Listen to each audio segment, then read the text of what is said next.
Su carrera política en el PAN inició en 1978, fue diputado, secretario general y presidente nacional de ese partido. En 2006 había criticado fuertemente a Andrés Manuel López Obrador, pero para 2018 lo respaldó. En 2010 fue expulsado del PAN por apoyar a Enrique Peña Nieto, sin duda un personaje importante de la política mexicana. Tenemos esta noche el gusto de tener en el estudio de las noticias de la noche a Manuel Espino Barrientos, es el nuevo titular del Servicio de Protección Federal de la Secretaría de Seguridad. Bienvenido. Salvador, qué gusto. Un gusto tenerte. Oye, estaba yo leyendo tu perfil y hay una constante. Digo, vamos ahora a hablar de tu nuevo cargo en el gobierno federal, pero estos brincos ideológicos que has dado, ¿cómo los explica un personaje como Manuel Espino? Es decir, tú naces en el PAN como político, después te vas a buscar otros horizontes, te expulsan del partido, 2012 te acercas a Peña Nieto, hoy estás en el gobierno de López Obrador. Mira, no son brincos ideológicos. Yo soy de las personas que creen que la lucha ideológica ya es obsoleta en la política. Las ideologías son muy respetables, Salvador. Todas son válidas y son necesarias para las personas en lo individual. Sí. Pero llevarlas a la lucha política ha generado confrontaciones, ha llevado a guerras. Entonces, yo he sido constante en apoyar perfiles de personas, no ideologías. Eso es. No me baso en credos religiosos, en preferencias sexuales, sino el perfil, en la aptitud de las personas para hacer una buena tarea de gobierno. Y cada vez que ha habido un proceso electoral, distingo entre las personas las cualidades, las aptitudes para hacer una buena tarea en la función pública. Y con base en ello es que decido apoyar a alguien. Cuando estaba en el PAN, apoyaba a los candidatos del PAN por una obligación.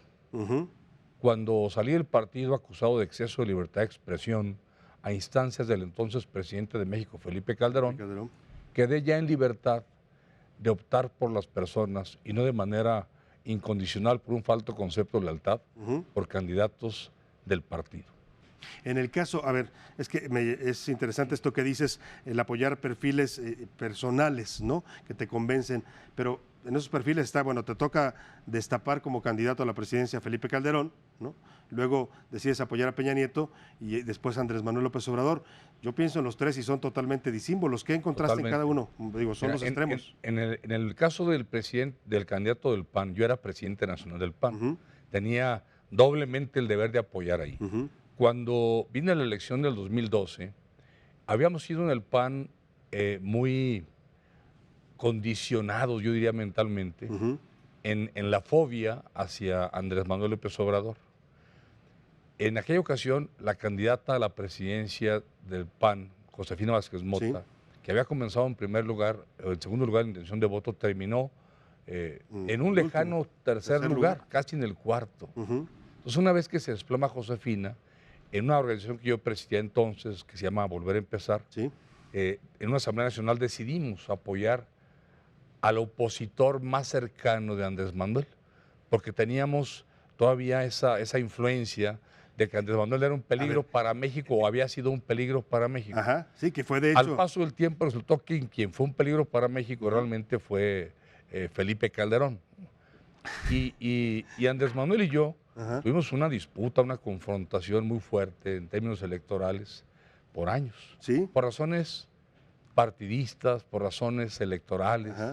Y finalmente, cuando ya en el 2018, él es todavía siendo aspirante, todavía no siendo candidato, platicamos con él, los dirigentes de un movimiento social que se llama Ruta 5, que yo he venido encabezando esos últimos años, porque nos abrimos a la posibilidad de apoyar a cualquiera de los que llegaran a estar registrados en la boleta electoral, al que consideráramos más honesto, mejor liderazgo exitoso en la tarea pública, mejor propuesta, posibilidades de éxito electoral y, muy importante, dispuesto a hacer un gobierno plural e incluyente.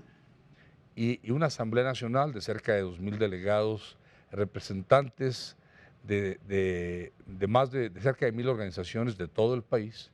En esa Asamblea Nacional decidimos que quien mejor reunía las características que buscábamos en un candidato era López Obrador. López Obrador. ¿En ese momento lo conoces personalmente? Lo conocí yo un 20 de marzo del 2018. Nunca, fíjate, es paradójico, nunca nos habíamos saludado, nunca nos habíamos visto ni de cerca ni de lejos. Solamente nos habíamos confrontado porque no nos conocíamos. La noción que teníamos uno del otro era de segunda mano. Claro. Es por lo que otros decían de nosotros mismos o por lo que algunos escribían respecto de nosotros. Claro. De ese primer encuentro derivó una buena relación de amistad, de confianza, que la hay hasta ahora, que es una relación de compromiso, más allá de nuestras diferencias personales, ideológicas, que las hay, de posicionamientos políticos. La principal coincidencia es el compromiso de sacar al país de la situación crítica en la que se ha mantenido durante muchos años en diversos aspectos. Claro. Uno de ellos, el de la seguridad. Bueno, y llegas ahora a esa área precisamente. Yo te iba a decir, llegas a la rifa del tigre casi, ¿no? Es el área más complicada en estos momentos para el gobierno, el tema de la seguridad. Te integras al equipo de Alfonso Durazo en esta coordinación de protección federales. Sí. ¿Qué labores vas a tener en esta coordinación? Mira, es un órgano administrativo desconcentrado de la Administración Federal, vinculado, adscrito a la Secretaría de Seguridad y Protección Ciudadana, que encabeza el doctor Alfonso Durazo. Esta institución, esta dependencia, fundada en el 2008, tiene como misión el proteger, custodiar, vigilar personas, edificios, instalaciones de las dependencias públicas federales, también empresas y también personas. Sin embargo, por instrucción del presidente, la prioridad que hoy tenemos es darle cobertura en los servicios de seguridad a las dependencias del Servicio Público Federal. ¿Por qué? Porque de las quizás, no sé, 700,000 o más elementos de seguridad que trabajan, que laboran en empresas particulares de seguridad, Sí.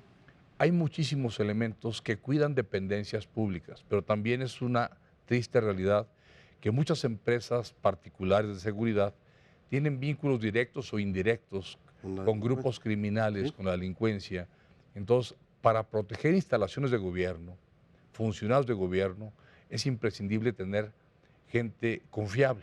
Claro, porque hablas de instalaciones estratégicas en muchos casos. Y además de funcionarios con responsabilidades de primerísima importancia, y quienes los custodian, quienes los cuidan, quienes cuidan los edificios, pues saben sus horas de entrada, de salida, sus movimientos, a dónde van, con quién se juntan. Es importante dar un servicio muy profesional, muy especializado. Claro. Y la Protección Federal, el Servicio de Protección Federal, cuenta con cerca de 5,000 elementos que pudiéramos considerar de élite, una altísima especialización en diferentes materias de seguridad, con un alto nivel de confianza, y hoy tenemos muchísimas solicitudes de servicio de parte de las dependencias federales y también de instituciones particulares. La instrucción del presidente es que crezcamos, y eso es un gran reto, de 5,000 elementos a 40,000 en 3 años. Estamos hablando de un crecimiento de un 700%. Claro. Hoy solamente hay cobertura en 22 estados de la República. Ya estamos viendo el cómo ir a los otros 10 estados, porque además en algunos de ellos ya hay solicitudes de dependencias o de servidores públicos federales, de congresos locales, de consejos de judicatura locales, de instituciones judiciales locales, también lo hay. Entonces, el reto es muy grande, pero de este tamaño es la oportunidad también de contribuir a la seguridad del país. Sin duda. Manuel, te pregunto finalmente, decías hace un momento, Felipe Calderón terminó siendo el peligro para México, y entiendo que lo dices por la situación en la que dejó al país, ¿no? Toda esta convulsión de inseguridad, de violencia, por resultado de su estrategia contra la guerra contra las drogas. Eso que heredó Calderón a Peña Nieto, y que Peña Nieto lo agravó todavía más y se lo dejó peor al presidente López Obrador, ¿lo van a poder resolver en este gobierno? ¿Tú ves la posibilidad de que esto se resuelva? Sí, por supuesto que sí.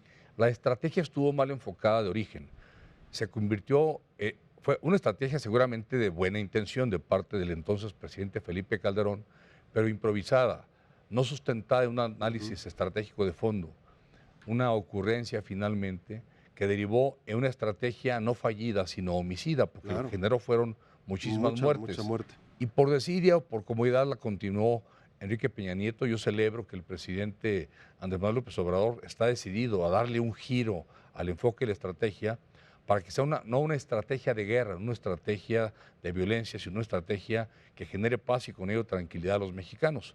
Es cosa de tiempo, pero creo que está bien orientada. Manuel, pues te deseamos éxito en esta nueva posición que tienes ahora en la Coordinación de Protección Federal y bueno, pues estaremos platicando contigo. Mucho gusto, siguiendo Salvador. tu trabajo. Qué gusto, Muchas gracias. Gracias. Un gusto. Manuel Saludos a tu Espino auditorio. Barrientos es coordinador de Protección Federal de la Secretaría de Seguridad y Protección Ciudadana.